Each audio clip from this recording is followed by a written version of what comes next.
Gas ಬೆಲೆ ಏರಿಕೆಯನ್ನ ಖಂಡಿಸಿ ರಾಜ್ಯ ಯುವ ಕಾಂಗ್ರೆಸ್ ಅಧ್ಯಕ್ಷ ಮಹಮ್ಮದ್ ನಲಪಾಡ್ ನೇತೃತ್ವದಲ್ಲಿ ಇಂದು ಮಂಗಳೂರು ಮಿನಿ ವಿಧಾನಸೌಧದ ಎದುರು ಪ್ರತಿಭಟನೆ ನಡೆಯಿತು. ಖಾಲಿ ಗ್ಯಾಸ್ ಸಿಲಿಂಡರ್ ಅನ್ನ ಶವದಂತೆ ಮಲಗಿಸಿ ಅಣಕು ಪ್ರದರ್ಶನ ನಡೆಸಿದಂತಹ ಯುವ ಕಾಂಗ್ರೆಸ್ ಕಾರ್ಯಕರ್ತರು ಜೊತೆಗೆ ಒಣಕಟ್ಟಿಗೆಯನ್ನು ಪ್ರದರ್ಶಿಸಿದರು. ಯುವ ಕಾಂಗ್ರೆಸ್ ಮುಖಂಡ ಮೆರಿಲ್ ರೇಗೋ, ಎಂಜಿ ಹೆಗಡೆ ಮುಂತಾದವರು ಪ್ರತಿಭಟನೆಯಲ್ಲಿ ಭಾಗವಹಿಸಿದರು. ಇದು ಜನಸಾಮಾನ್ಯರ ವಿರೋಧಿ ಸರ್ಕಾರ ಮತ್ತು ಉಳ್ಳವರ ಸರ್ಕಾರವಾಗಿದೆ ಎಂದು ಮುಖಂಡರು ಆರೋಪಿಸಿದರು. ಬಿಜೆಪಿಗೆ ಧಿಕ್ಕಾರ ಕೂಗಿದ ಕಾರ್ಯಕರ್ತರು ಗ್ಯಾಸ್ ಬೆಲೆ ಇಳಿಸುವಂತೆ ಆಗ್ರಹಿಸಿದರು. ಸಿದ್ದರಾಮಯ್ಯ ಜಿ ಕೆ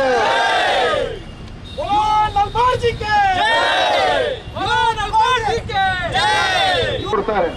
ಆಯ್ತು, ಪಾಪ ನಿಮಗೆ ಯಾರಿಗೂ ದುಡ್ಡು ತಗೊಂಬೇಡಿ. ಅದಕ್ಕಾಗಿ ಯೂತ್ ಕಾಂಗ್ರೆಸ್ ಹೋರಾಟ, ಯಾತಕ್ಕಾಗಿ ಹೋರಾಟ, ಯಾತಕ್ಕಾಗಿ ಹೋರಾಟ.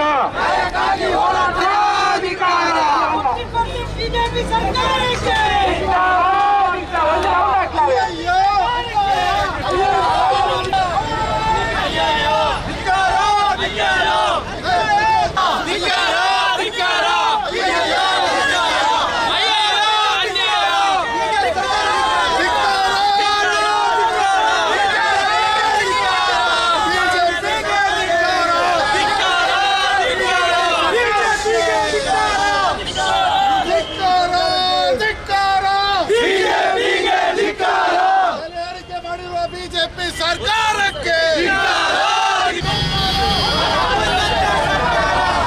ಬಿಜೆಪಿ ಸರ್ಕಾರಕ್ಕೆ, ಬಿಜೆಪಿ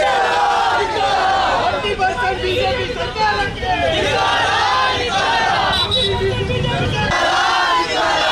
ಬಿಜೆಪಿ ಸರ್ಕಾರಕ್ಕೆ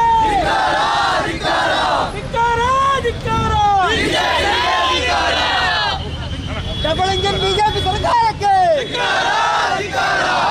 ಬಿಜೆಪಿ ಸರ್ಕಾರಕ್ಕೆ, ಬಿಜೆಪಿ ಸರ್ಕಾರಕ್ಕೆ, ರಾಜಕೀಯ ಬಿಜೆಪಿ ಸರ್ಕಾರಕ್ಕೆ ಇಳಿಸೆ, ಇಳಿಸೆ, ಇಳಿಸೆ, ಇಳಿಸೆ,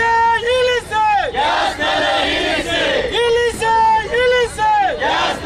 ಇಳಿಸೆ, ಧಿಕ್ಕಾರ, ಧಿಕ್ಕಾರ,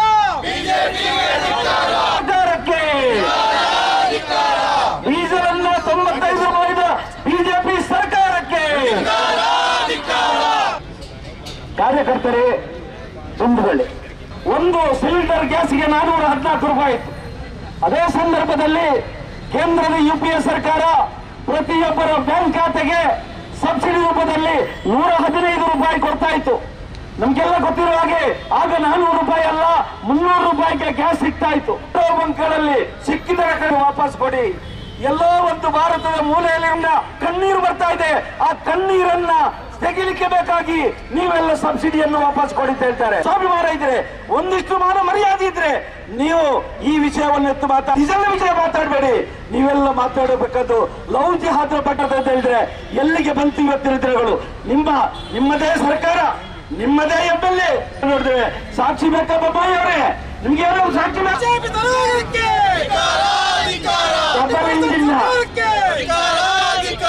ನಳಿನ್ ಕುಮಾರ್ ಕಟೀಲ್ ಅವ್ರಿಗೆ ಬಾಯಿಗೂ ನಾಲಿಗೆಗೂ ತಲೆಗೂ ಇರೋ ಕನೆಕ್ಷನ್ ಕಿತ್ತೋಗ್ಬಿಟ್ಟಿದೆ. ಬಾಯಿಗೆ ಬಂದಂಗೆ ಮಾತಾಡ್ತಾರೆ. ಅವರು ಕ್ಯಾಮ್ರಾ ಇಟ್ಟಿದ್ರ ರಾಹುಲ್ ಗಾಂಧಿ ಅವರು ರಾತ್ರಿ ಔಸ್ಕೊಂಡು ಹೋಗೋದು ನೋಡಕ್ಕೆ? ಇಲ್ಲ ಇವ್ರಿಗೆ ಸೆಕ್ಯೂರಿಟಿ ಕೆಲಸ ಕೊಟ್ಟಿದ್ರ ನೀವು ಯಾರಾದ್ರೂ? ಒಂದು ಪಕ್ಷದ ಅಧ್ಯಕ್ಷ ಸ್ಥಾನದಲ್ಲಿರುವಂತ ಒಬ್ಬರು ವ್ಯಕ್ತಿ ಮಾತಾಡೋ ಮಾತಾ ಇದು? ರಾತ್ರಿಯಲ್ಲಿ ಔಸ್ಕೊಂಡು ಹೋಗಿ ಇಂಜೆಕ್ಷನ್ ತಗೊಳಕ್ಕೆ ನಮಗೇನು ಹುಚ್ಚಿಡ್ದಿದ್ಯಾ? ನಾವು ವ್ಯಾಕ್ಸಿನ್ ತಗೊಂಡಿರೋ ಫೋಟೋ ಸೋಷಿಯಲ್ ಮೀಡಿಯಲ್ಲಿ ಹಾಕಿದೀವಿ. ವ್ಯಾಕ್ಸಿನ್ ನರೇಂದ್ರ ಮೋದಿ ಅವ್ರ ಮನೆಯಿಂದ ಇಲ್ಲ ನಿಮ್ಮ ಅಪ್ಪನ ಮನೆಯಿಂದ ತಗೊಂಡ್ಬಂದಿರೋದಲ್ಲ, ಅದು ಭಾರತ ಸರ್ಕಾರದಿಂದ ಕೊಟ್ಟಿರೋದು. ನಿಮ್ಮ ಮನೆಗಳಿಂದ ಯಾವತ್ತೂ ತಂದು ಕೊಟ್ಟಿರೋದಲ್ಲ. ನಿಮ್ಮ ಮನೆಯಿಂದ ತಂದು ಕೊಟ್ಟಿದ್ರೆ ನಾವು ಯಾರು ತಗೊಳ್ತಾ ಇರ್ಲಿಲ್ಲ.